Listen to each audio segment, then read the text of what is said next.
Chapter 3. Now the serpent was more crafty than any other beast of the field that the Lord God had made.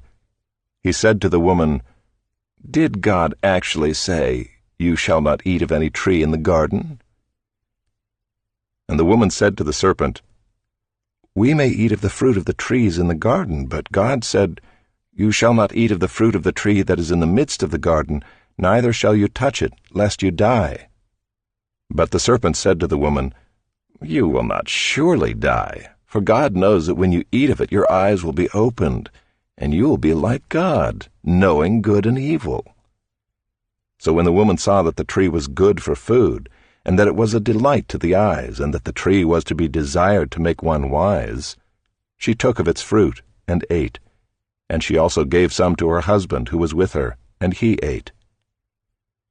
Then the eyes of both were opened, and they knew that they were naked. And they sewed fig leaves together and made themselves loincloths. And they heard the sound of the Lord God walking in the garden in the cool of the day. And the man and his wife hid themselves from the presence of the Lord God among the trees of the garden. But the Lord God called to the man and said to him, "Where are you?" And he said, "I heard the sound of you in the garden, and I was afraid because I was naked, and I hid myself."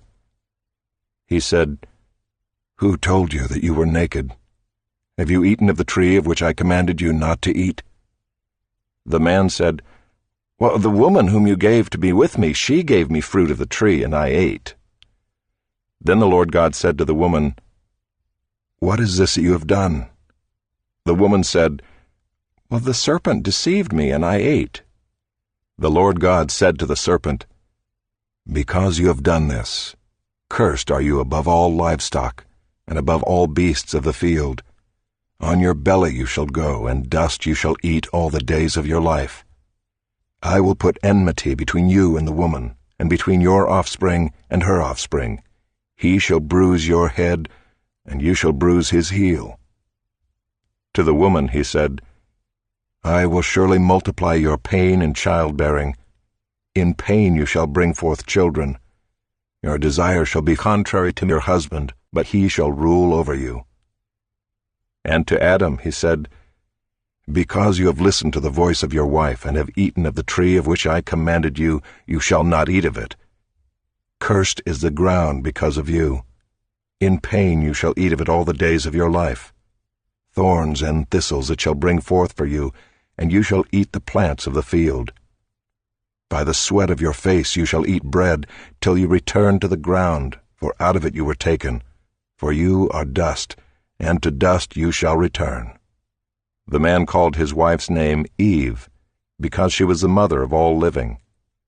And the Lord God made for Adam and for his wife garments of skins, and clothed them. Then the Lord God said, "Behold, the man has become like one of us in knowing good and evil. Now lest he reach out his hand and take also of the tree of life, and eat, and live forever."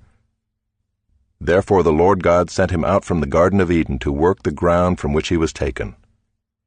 He drove out the man, and at the east of the Garden of Eden he placed the cherubim and a flaming sword that turned every way to guard the way to the tree of life.